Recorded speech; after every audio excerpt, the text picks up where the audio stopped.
السلام عليكم ورحمة الله وبركاته.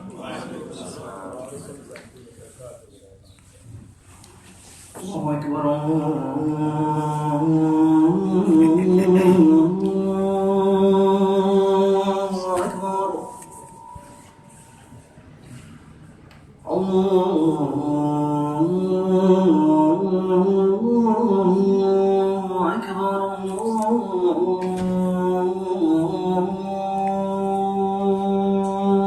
أكبر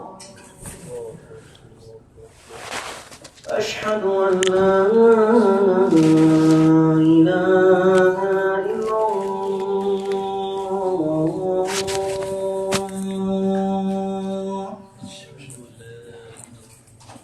أشهد أن لا إله إلا الله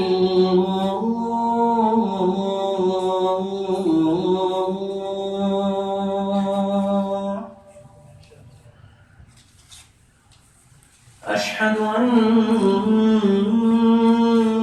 محمدا رسول الله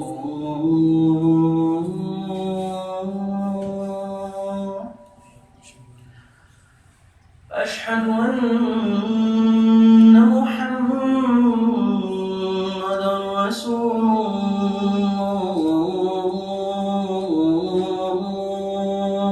الله حي على الصلاة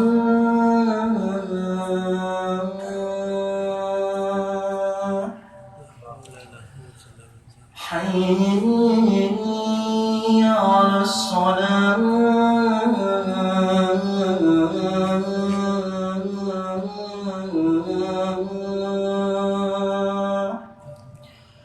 حي على الفلاح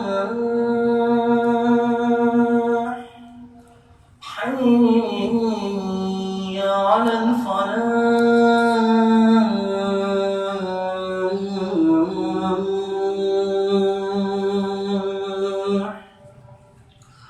الله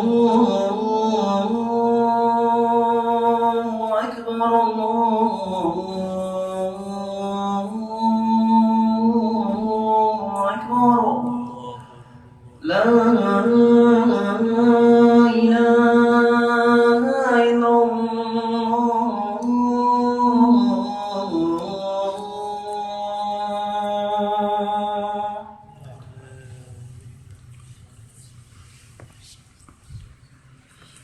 الحمد لله نحمده ونستعينه ونستغفره ونعوذ بالله من شرور أنفسنا ومن سيئات أعمالنا من يهد الله فلا مضل له ومن يضلل فلا هادي له وأشهد أن لا إله إلا الله وحده لا شريك له وأشهد أن محمدا عبده ورسوله يا أيها الذين آمنوا اتقوا الله حق تقاته ولا تموتن إلا وأنتم مسلمون يا أيها الناس اتقوا ربكم الذي خلقكم من نفس واحدة وخلق منها زوجها وبث منهما رجالا كثيرا ونساء واتقوا الله الذي تساءلون به والأرحام إن الله كان لكم رقيبا يا الذين آمنوا اتقوا الله وقولوا قولا سديدا يصلح لكم أعمالكم ويغفر لكم ذنوبكم ومن يطع الله ورسوله فقد فاز فوزا عظيما أما بعد إن أصدق حديث كتاب الله عز وجل أحسن حديث محمد صلى الله عليه وسلم وشر أمور محدثاتها وكل محدث في الإسلام بدعة وكل بدعة ضلالة وكل ضلالة في النار. All praise and thanks is due to Allah subhanahu wa ta'ala. We praise Him. We send the finest of salutations on Muhammad sallallahu alayhi wa sallam. We are the most truthful of speech is the book of Allah, the Quran Majid, and the finest guidance is that of Muhammad sallallahu alayhi wa sallam. Alhamdulillah Rabbil Alameen. Alhamdulillah Rabbil Alameen. That Allah subhanahu wa ta'ala had blessed us and gathered us today on this blessed day of Yawm al-Jum'ah. Wal alhamd wa shukr. Today, bidhnillah, by the permission of Allah subhanahu wa ta'ala, I would like to speak about the importance of our speech coinciding with our actions. Wallahi tawfiq. With Allah subhanahu wa ta'ala lies our success. Because as believers, we all know that we say words of remembrance frequently when we get up, when we sit down, and these words have been founded in the book and in the sunnah of the Prophet Muhammad sallallahu alaihi wasallam.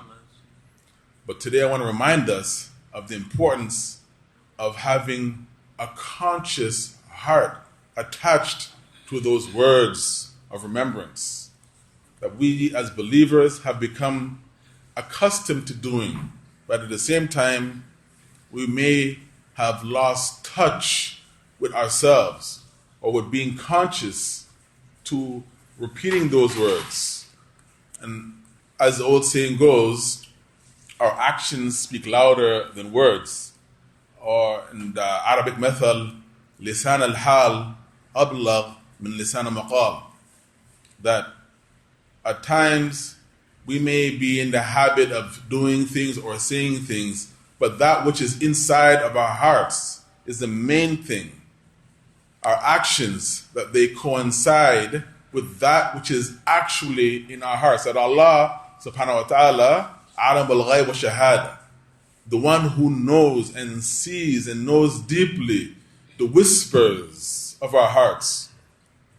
As the Messenger of Allah sallallahu alaihi wasallam stated in Hadith Sahih Muslim, that Allah subhanahu wa ta'ala, inna Allah la yunduru ila suwarikum wa amwalikum walakin yunduru ila qulubikum wa amalikum. That really Allah does not look at our shapes, our physical appearances as such, or the amount of wealth we have accumulated. But Allah subhanahu wa ta'ala, He's always scanning and looking at our hearts and how they coincide with our actions. So, as we all know, that our words carry vibrations in the unseen world. Our words are powerful. Sometimes we can say something that has a very profound impact or effect on an individual. And we know that there are many well-spoken individuals who speak things for the ears to hear that they don't really mean. They just say things. But I'm speaking about us as individuals, as Muslims, who understand that Allah subhanahu wa ta'ala is not only looking at what we do or what we say, but that these things are coming from a sound heart. And we know the well-known hadith of the Messenger of Allah sallallahu alaihi wasallam says, "Innama al-a'malu binniyat, wa innamal likulli amrin ma nawat." Al-hadith, that verily our actions are founded upon our intentions, and every one of us will have that which we intended. So we know that sometimes our words can get in the way. We can say things that we didn't really mean, and so on and so forth. But our true friends know that who we are. Our true friends know who we are. And we want our true friend to be Allah subhanahu wa ta'ala. In this life, our words can get in the way, our tongue can get twisted, and we can say things that we didn't really intend or we didn't mean, or in a fit of excitement, and the list goes on and on. But we want our true friend, Allah Azza wa Jal, to know us deeply inside of our hearts. This should be the goal of every sincerely practicing Muslim. That people will say whatever they want to say. They will make whatever accusations they want to make. But we understand that words carry vibration and they have power in the unseen world. That's why the Messenger of Allah sallallahu alaihi wasallam, he said, authentic hadith, that in al-ayn haqq, that the ayn, the evil eye. It is a truth and it's a reality.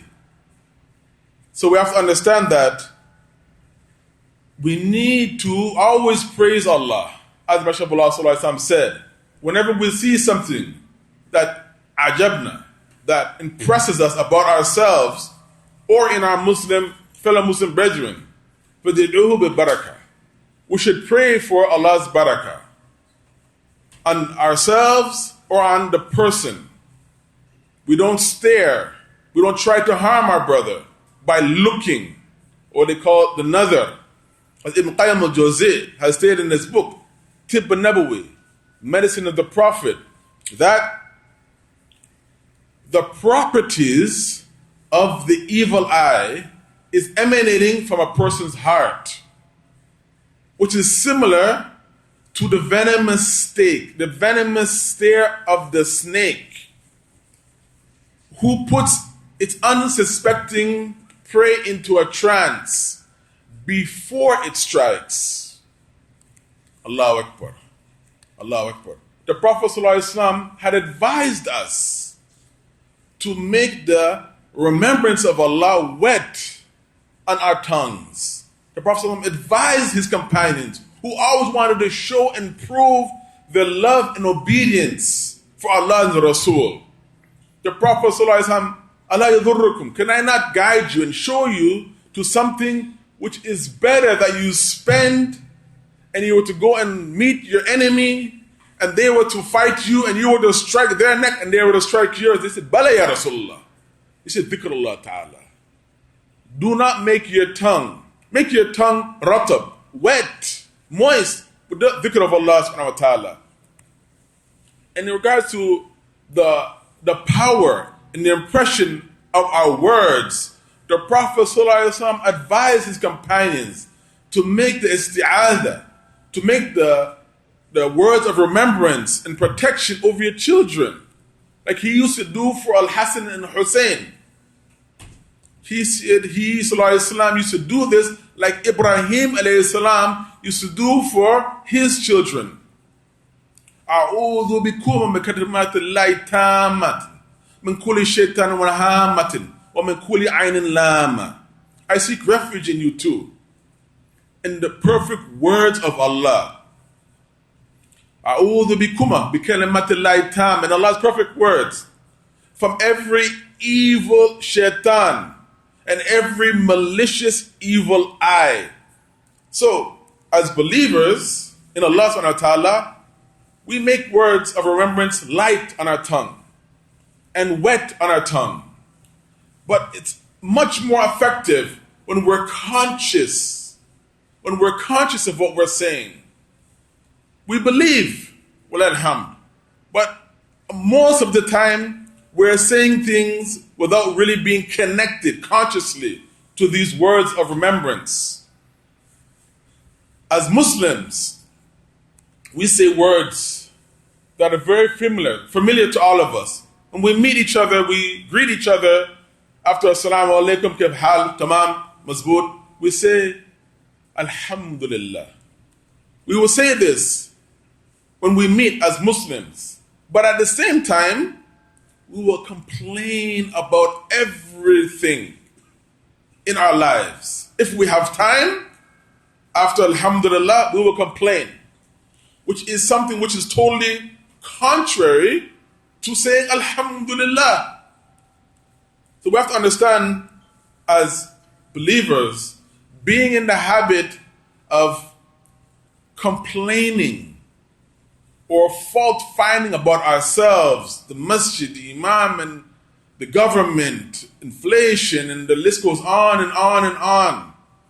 Why don't we just find solace in ourselves with Alhamdulillah Rabbil Alameen, the remembrance of Allah subhanahu wa ta'ala?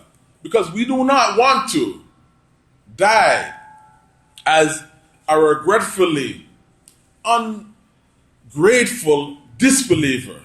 We do not want to die as a regretfully ungrateful disbeliever, while professing that we are Muslims, but deep down inside we are ungrateful for almost everything in our lives. I've heard from my ears a Muslim complain to the point of saying, I don't even know why I'm here. Why did Allah bring me here? La hawla wa la quwwata illa billah. This is the farthest extent when we ta'is min ruhillah. When a believer has reached to the point where they have lost hope in Allah subhanahu wa ta'ala. Let me give an example of the importance of being grateful. Allah says in His book, أذكروني وأذكركم واشكرون لي ولا تكفر. Remember me, and I will remember you. Dhikr, أذكروني أذكركم. Remember me, Allah said, and I will remember you. Give thanks, be grateful, ولا تكفروا, and do not be unappreciative. From another example that we mentioned in detail from last week's khutbah in Surah Ibrahim, verse number 14. I elaborated on this ayat where Allah says, إِذْ تَعَذَّنَ رَبُّكُمْ لَإِنْ شَكَرْتُمْ لَأَزِيدَنَّكُمْ لَإِنْ كَفَرْتُمْ إِنَّ عَذَابِي لَشَدِيدٌ.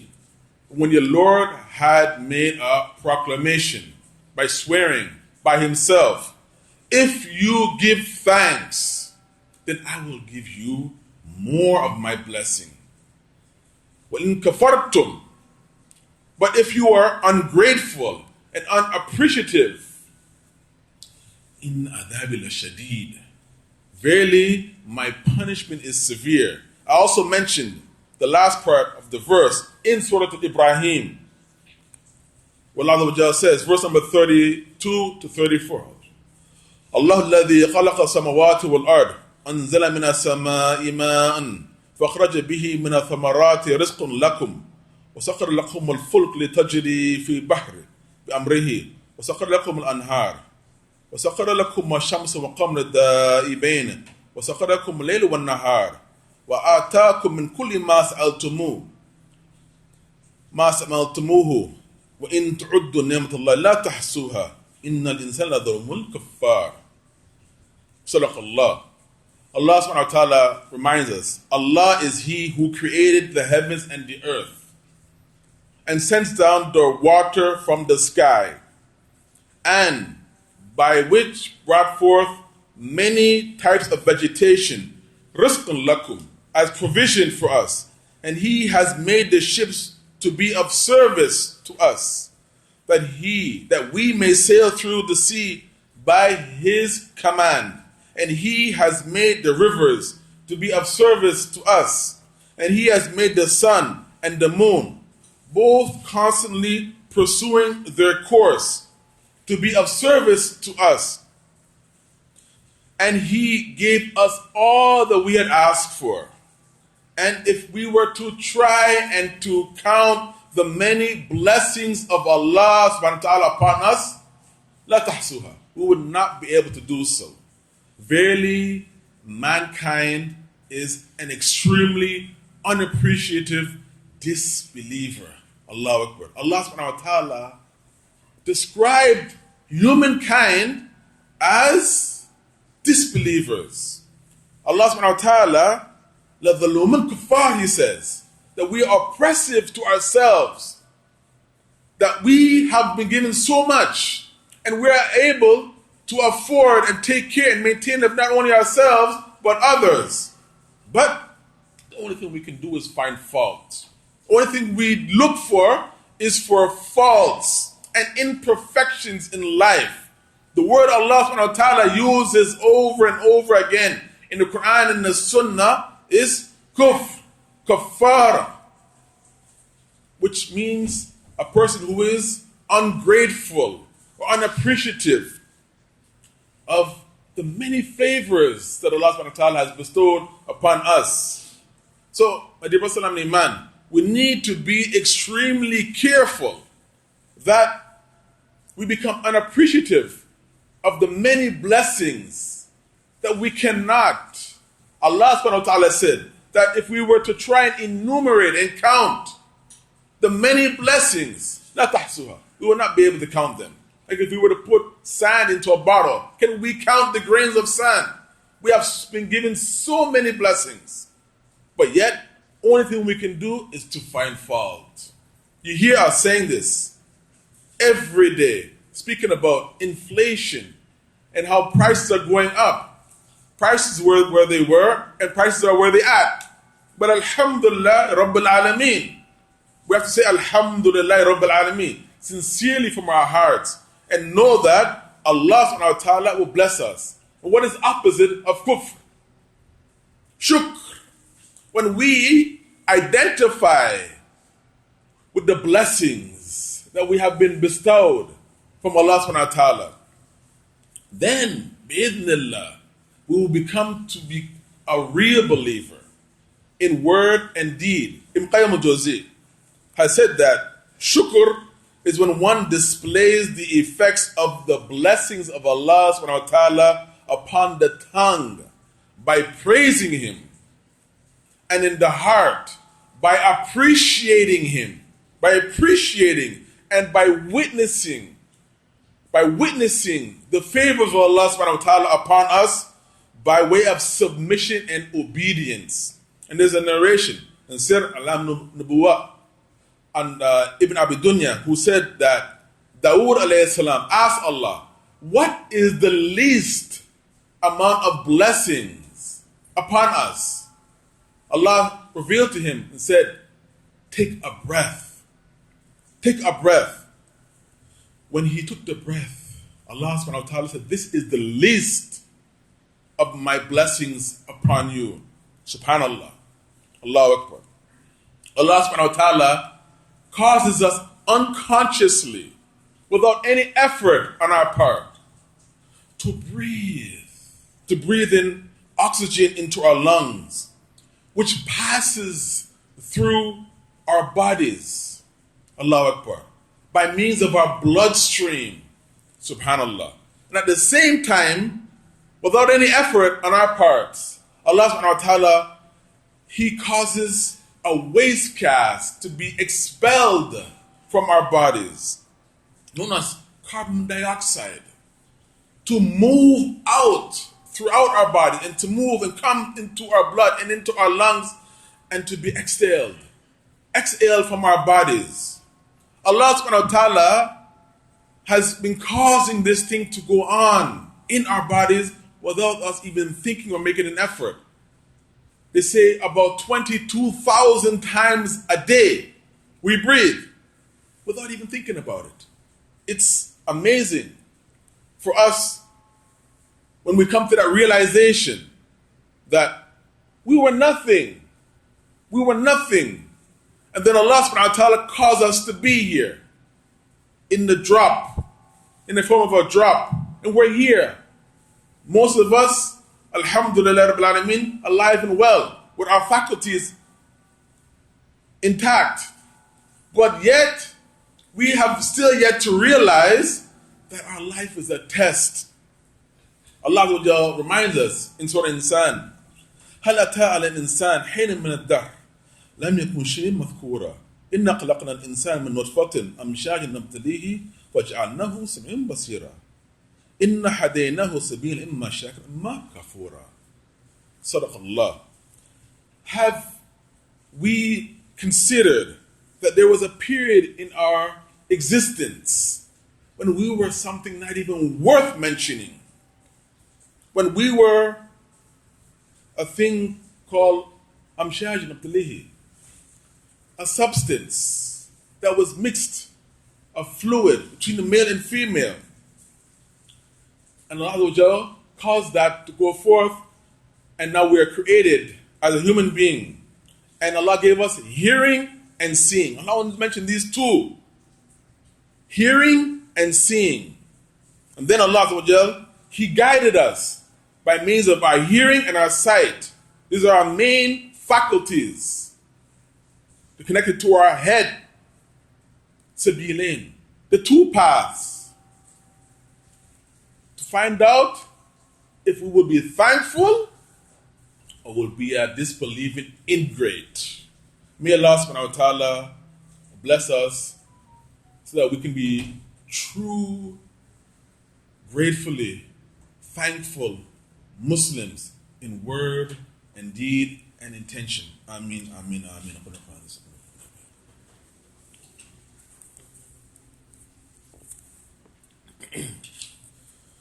Bismillah, salatu salam, ala Rasulullah, wa ala alihi wa sallam. As I mentioned at the start of today's khutbah, as we all know, that actions speak louder than words. And the old Arabic proverb, lisan al-hal afsah than lisan al-maqal. That we as believers need to familiarize ourselves with the fact that the actions and expressions of our limbs and our hearts must at some point in our lives coincide with each other. We have to understand that this life, one day we will realize and we will understand this life has its ups and downs, it has its tests. Allahu Akbar. But when we look at the lives of Ashab Ikram of al-Majma'in, the companions of the Prophet ﷺ, we would understand that they would speak very little. They were in the habit of talking a lot about what they did, what they do, or what they plan. They were people who spoke very little. Allah subhanahu wa ta'ala blessed their hearts. They were what you call in Islam people who are known to have a basira, or a clear furqan, or also known as farasa. Farasa means insight, a keen intuition, because they were ones who always used to communicate with themselves by their hearts. They used to communicate and speak to themselves and speak to Rabb al-Alameen via their hearts. They were deeply connected with themselves by means of their hearts. And that connection went deep to Allah subhanahu wa ta'ala. There are many examples in this of how the companions of the Prophet ﷺ were deeply grounded in their connection with Allah by means of farasa, basira, insight. And there's a hadith in Sahih Imam Tirmidhi, and the thought of Abu Sa'id al-Khudri, who the Messenger of Allah ﷺ, he had stated, أَتَقَفْ فَرَاسَةَ الْمُؤْمِنِ فَإِنَّهُ يُنْذِرُ بِنُورِ اللَّهِ. That we should be weary of the farasat of the true believers, because they are blessed with a vision, an insight from Allah, from a light to their heart from Allah subhanahu wa ta'ala. ثُمَّ قَرَأَ الْآيَةِ. Then the Messenger of Allah sallallahu alayhi wa sallam recited the ayah, إِنَّ فِي ذَلِكَ الْآيَاتٍ لِلْمُتَبَسِّمِينَ. That verily, in those things that are taking place are signs for those people of insight. And Ibn Qayyim al-Jawzi, he had stated in his book, Madaris al-Salikin, that for us to have insight, or this insight and this intuition, is nur, is a light from Allah subhanahu wa ta'ala that He bestows to the heart of the believers by His special servants that are distinguished, be able to be distinguished by their being able to distinguish between the haqq and batil, truth and falsehood, advantages in their lives and disadvantages in their lives, and the honest from the truthful. So as believers, when we grow wiser, doesn't mean in age, but in our farasat, our basira, our insight, that we'll be able to judge those things which we feel will be of disadvantage for us, that could be very advantageous in the scope of the normal world in terms of money, finance, position. But as a believer, we feel that from looking and speaking within ourselves and putting that to Allah, that this would be something which would be harmful for my dunya and akhirah. May Allah subhanahu wa ta'ala bless us. May Allah bless us to be real, truly practicing believers. And as we are maybe glued to the telly watching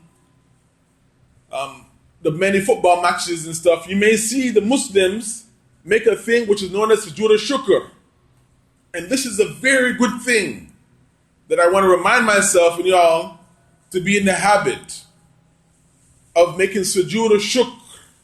And what is sujood al-shukr? When anything comes to us that we've been waiting for, and any harm has been removed from us, all we have to do is fall down on the ground and make prostration. And there isn't any special direction. We don't have to ask which way is the qibla. We don't need to make wudu. There isn't any special dua to be recited. We need to be in the habit of making shukr to Allah. If we can make it, all of us can make sujood or shukr. May Allah subhanahu wa ta'ala bless us to be in the habit of this blessed sunnah of sujood or shukr. May Allah subhanahu wa ta'ala bless us to be true believers in word and deed. Ameen, ameen, ameen. Inna Allah wa malaikatahu yusalluna ala nabi. Ya alladhina amanu. Allahumma salli ala Muhammad wa ala ali Muhammad. Kama sallaita ala Ibrahim wa ala Ibrahim. Innaka hamidun majid. Allahumma barak ala Muhammad wa ala ali Muhammad. كما باركت على إبراهيم وعلى إبراهيم إنك حميد مجيد ربنا آتنا في الدنيا حسنة